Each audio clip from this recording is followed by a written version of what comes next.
We are tracking breaking news tonight from the Black Sea, where Ukrainian forces have pulled off what military analysts are calling the most significant naval strike of this entire war. A Russian Kilo-class submarine has been destroyed at the port of Novorossiysk. This was supposed to be Putin's safe harbor, the place where he believed his fleet would be completely protected from Ukrainian attacks. This is exactly where he moved his entire Black Sea fleet after Ukraine turned Crimea into a constant danger zone with relentless drone attacks and devastating missile strikes. Tonight, that supposedly untouchable, impenetrable safe harbor is burning brightly in the night. President Trump recently said something that's worth remembering right now as we cover this extraordinary story. He said, and I'm quoting him directly here, "When you start a war, you got to know that you can win the war. You don't start a war against somebody that's 20 times your size." That's the traditional way of thinking about military conflict throughout human history. Big armies always win the war. Larger navies dominate the seas. It's been accepted truth for centuries of warfare around the globe. But what happened in Novorossiysk last night shattered that comfortable assumption completely and utterly. A country with almost no navy to speak of destroyed a $500 million Russian attack submarine with an underwater drone costing approximately $250,000. Think about that incredible math for just a moment and let it sink in. Let me take you through exactly what happened here, because the official Russian version of these events does not hold up to any serious scrutiny. Moscow immediately went into denial mode after the attack. The Defense Ministry claimed Ukrainian surface drones attempted to enter the port, but were successfully intercepted by Russian patrol boats and coastal defense systems working together. The smoke rising from the harbor that morning? Just debris from a downed drone, they claimed. Nothing significant to see here. But the actual footage coming out of Novorossiysk tells a completely different story. And here's the fundamental thing about physics. It doesn't care about Russian propaganda or official government narratives at all. If this had actually been a surfaced drone strike like Moscow claims it was, you would see a very specific type of explosion. You would see a horizontal blast spreading across the water's surface, a bright fireball expanding outward in all directions, debris scattered across the waves. That's exactly how surface explosions work every single time, without exception. But look carefully at these images coming out of Novorossiysk this morning. What do we actually see? A massive vertical column of water shooting straight into the sky like an enormous geyser. Military experts immediately recognize this as something called the bubble jet effect. It only happens one specific way. The explosion came from underwater, directly beneath the submarine's hull. Russia's official cover story completely fell apart the moment that vertical water column appeared on camera for the whole world to see.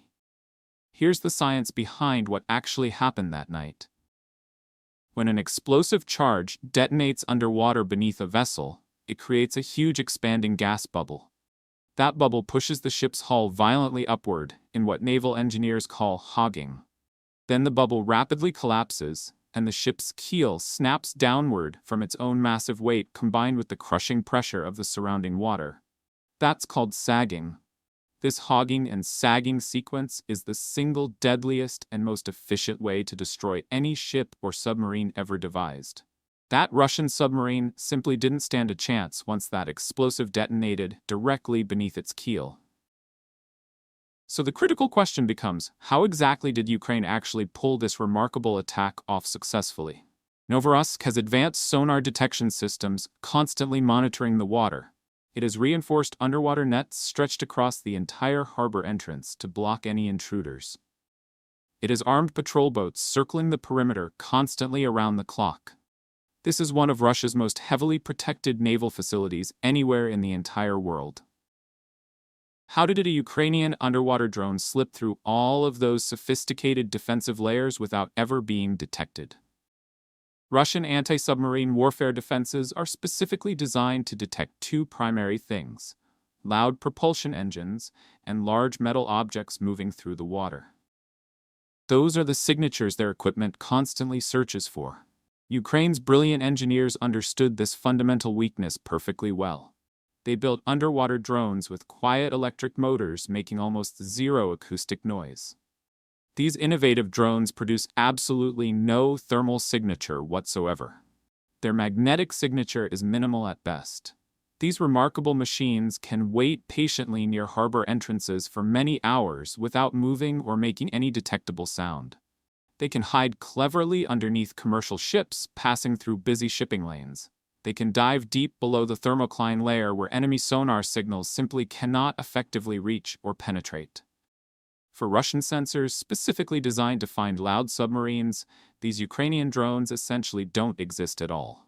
The submarine they destroyed was a Project 636.3, designated by NATO as the improved Kilo class. Western navies have long nicknamed these particular boats black holes because they're nearly impossible to detect when operating at sea. They're considered among the quietest diesel-electric submarines ever built by any nation. The bitter irony of this situation is absolutely devastating for Moscow to contemplate. Russia's most advanced stealth submarine, a vessel that even NATO struggles to track and locate, was killed by Ukraine's relatively inexpensive homemade stealth drone. Ukraine found this ghost hiding in its own supposedly secure port with engines completely powered down and sent it straight to the bottom. This wasn't just any ordinary submarine either. This particular vessel was a floating missile launcher capable of striking targets across the entire breadth of Ukraine without any warning whatsoever. It carried those infamous Kaliber cruise missiles that have been raining death and destruction on Ukrainian cities like Kyiv, Lviv, Odessa, and Kharkiv, deliberately targeting hospitals, schools, power plants, and residential apartment buildings. Each Kilo-class submarine has the capacity to fire 4 caliber missiles completely undetected from beneath the waves. That devastating capability now sits uselessly on the seafloor. Ukrainian civilians across the country will sleep safer tonight because of what happened in that harbor. If you're following this story with us tonight, take a moment to hit subscribe and give us a like. It genuinely helps us bring you in-depth coverage like this. Now let me show you why this attack matters far beyond just one submarine. The numbers here are absolutely brutal for Moscow. Before last night's attack, Russia had 4 operational Kilo-class submarines in the Black Sea. Now they have exactly 2. You might think 2 submarines still constitutes a reasonable fighting force. Military logistics say otherwise. Submarines simply cannot stay deployed at sea forever. Crews require regular rest and rotation. Equipment inevitably breaks down and requires maintenance. Vessels need constant resupply of fuel, food, and weapons. Standard naval doctrine says only about 1/3 of your fleet is ever combat ready at any given time. Do that math with just 2 submarines. Russia can now patrol the entire Black Sea with just 1 submarine at a time. 1. That's all that remains of Putin's once-feared naval dominance. Remember Trump's comment about fighting someone 20 times your size? On spreadsheets, Russia unquestionably possesses overwhelming military superiority over Ukraine. More tanks, more ships, more everything. That's classic World War II logic. But Novorossiysk proves modern warfare simply doesn't care about spreadsheets. Innovation consistently beats inventory. Intelligence beats mass. Asymmetric thinking beats tradition. Think carefully about what happened. Ukraine didn't choose this war. They were invaded. A country whose navy was essentially stolen in 2014 with almost no warships remaining, successfully infiltrated one of the world's most protected military ports and sank a $500 million submarine with a $250,000 drone. David killed Goliath with a circuit board and explosives. The strategic damage extends deeper than one lost submarine. Under the Montreux Convention, Russia cannot bring new warships into the Black Sea during wartime. What they have now is all they will have. Their fleet is a wasting asset. Every ship Ukraine sinks is gone forever. Western sanctions prevent Russian shipyards from getting chips, sensors, and parts for modern submarines. No replacements are coming. Novorossiysk isn't just a naval base. It's one of Russia's main oil export terminals. Caspian crude flows through pipelines here and ships to world markets. About 40% of Russian oil exports move through Black Sea ports. Unlike Baltic ports that freeze in winter, Novorossiysk works year-round. Ukraine has turned this critical energy lifeline into a war zone. The attacks on Russian infrastructure keep spreading geographically too. Just days before hitting this submarine, Ukrainian long-range drones successfully struck Lukoil oil platforms operating in the Caspian Sea, far from Ukrainian territory. Ships carrying Iranian weapons and ammunition components to Russia have also been targeted and destroyed. The Caspian Sea, which Putin arrogantly declared that Ukraine could never possibly reach with their weapons, has now become a regular target for devastating Ukrainian strikes. Russia's navy finds itself trapped between two separate seas that have both become active kill zones where Ukrainian drones hunt freely. Military strategists everywhere are watching closely. Chinese generals thinking about Taiwan, American admirals updating playbooks. The lesson is clear. A navy that cannot leave port, cannot launch missiles, and must hide from cheap drones isn't a navy. It's just expensive targets. Putin built his image on having an invincible military. That image sank in Novorossiysk. Ukraine changed how naval warfare works. Small and cheap beats big and expensive. Ukraine is the hunter now.